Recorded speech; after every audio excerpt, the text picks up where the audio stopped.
let's talk about eksperto, mga kababayan. Di ba sinabi ko sa inyo na may result, na actually hawak ko na yung result ng forensic. Okay? Dito ko patutunayan sa inyo mamaya, okay?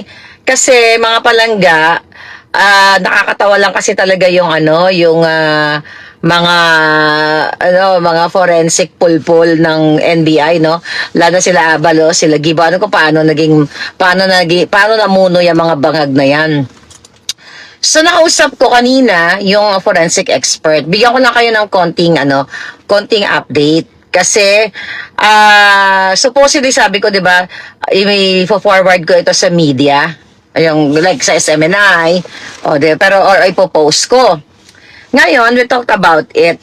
Ngayon, alam niya na kung sino yung subject. Okay? Alam niya na kung sino yung subject. Basang sabi lang sa akin ng forensic expert, I am willing to testify sa korte. Okay? Ayan. Should talk because siya nagpapatakbo sa kapatid niya, sabi ni Corpus Hazel. Yes, okay. Tama yun, palangga. So, balik tayo dito sa eksperto. Ang eksperto, dito sabi nga sa Amerika, talagang eksperto. Hindi yung ekspertohan lang na magkatukat ng folder tas ipapaste yung picture, 'di ba? Ni Marcos Jr. Ako sasabihin ko sa inyo, ang litratong pinakita ko sa inyo ay si Ferdinand Marcos Jr. Okay? Ferdinand Marcos Jr. ang pambansang presidenteng bangag. Okay? 'Di ba nung inintroduce ko yan sa inyo, ang sinabi ko ay isang mama. Pero dahil nataranta sila, naalarma sila, at ino-honor nila, inaako nila na hindi daw si Bangagyo, na nag-react sila na yun daw ay AI, ganito, ganon. Sabi nila AI. So, ang ibig sabihin ng AI, di ba, ay hindi siya original. Ibig sabihin, face swap, katulad ng ginawa ko dyan kay Inday na si Wonder Woman siya. Yan ang face swap. Yung ilalagay mo yung picture mo, may mga application, kung ilalagay mo yung mukha mo, papalitan mo maging bold star ka o maging hero ka. Yan ang AI. Okay?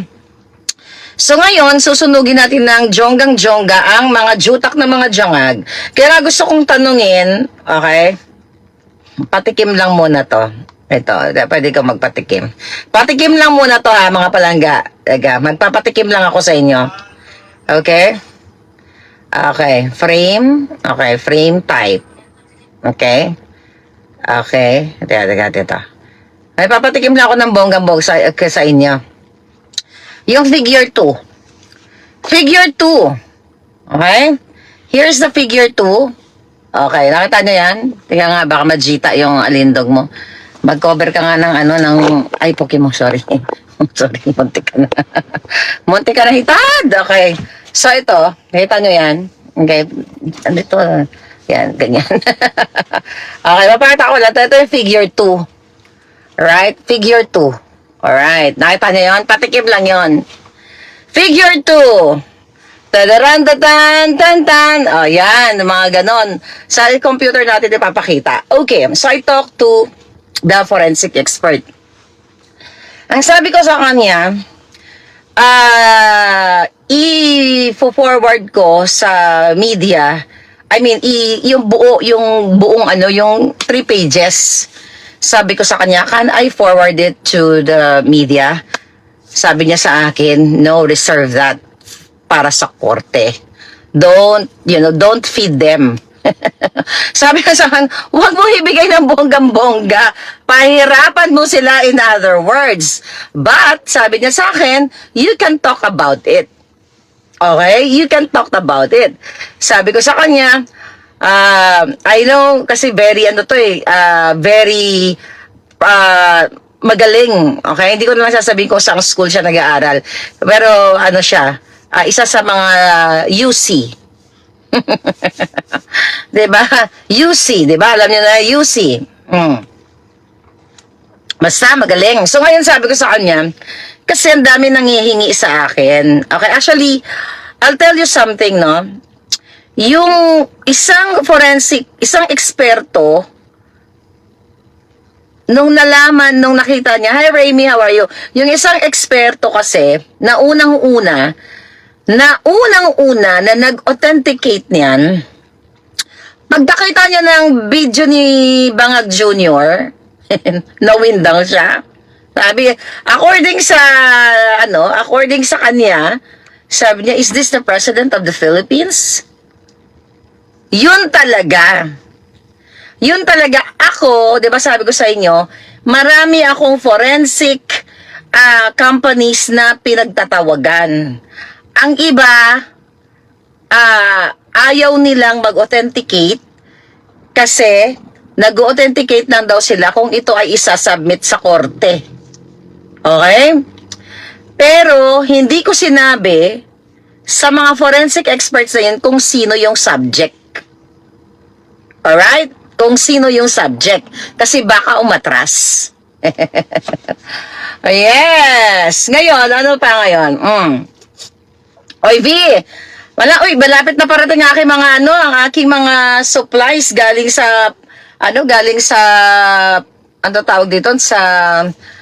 Ano tawag dyan? Sa aking hideout ng mga, hideout ng aking mga purses.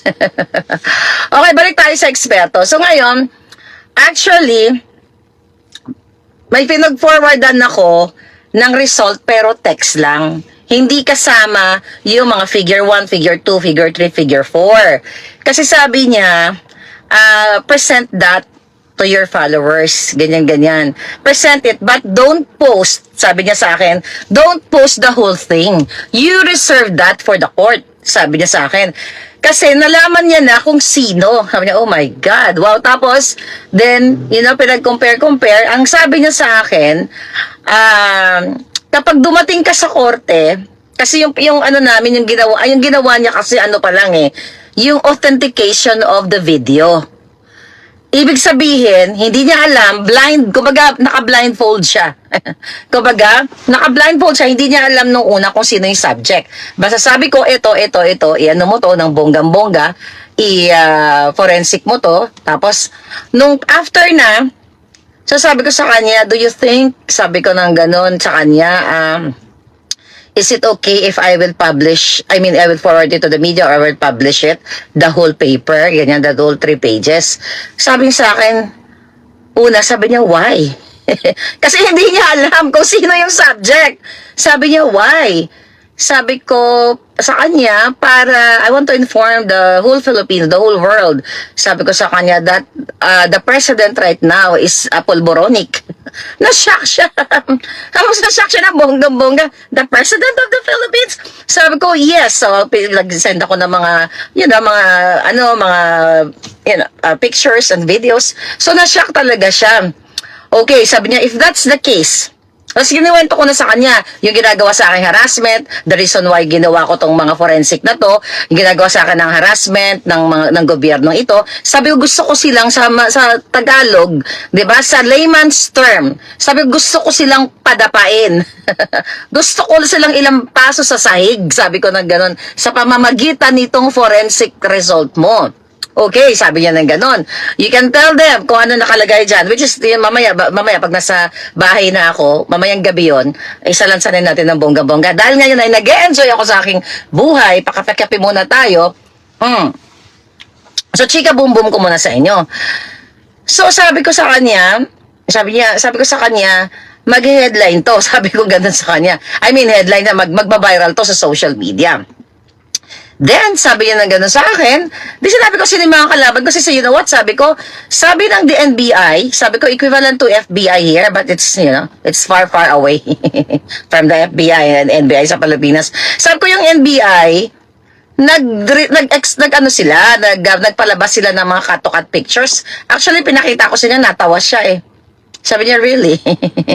Sabi niya, yan ba yung ginawa lang? Sabi ko, after 1 hour ka ako, inilabas ko yan. Ganyan. Then, sabi niya na ganyan sa kanya, you challenge them.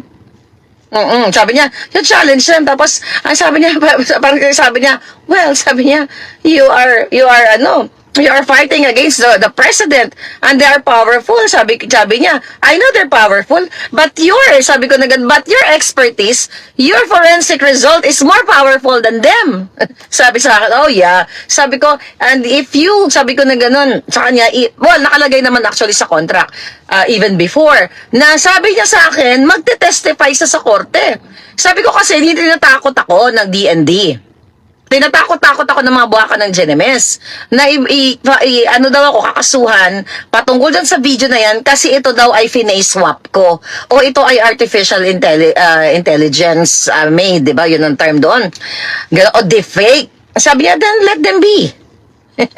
Let them be, bring it to the court. Sabi niya, and sabi ganun sa akin, may binigay pa siya na maraming mga, what they call it, yung mga link. Sabi niya, you contact this. Mga eksperto lahat yan. If they will go after you, sabi ganun sa akin, dyan sa ano na yan, sa video na yan, then you contact this, 1, 2, 3, 4, 5, 6, 7, 8. Ang daming mga ano. Tapos sabi ko sa kanya, sabi ko, I will follow your guidance. I will not send to my friends.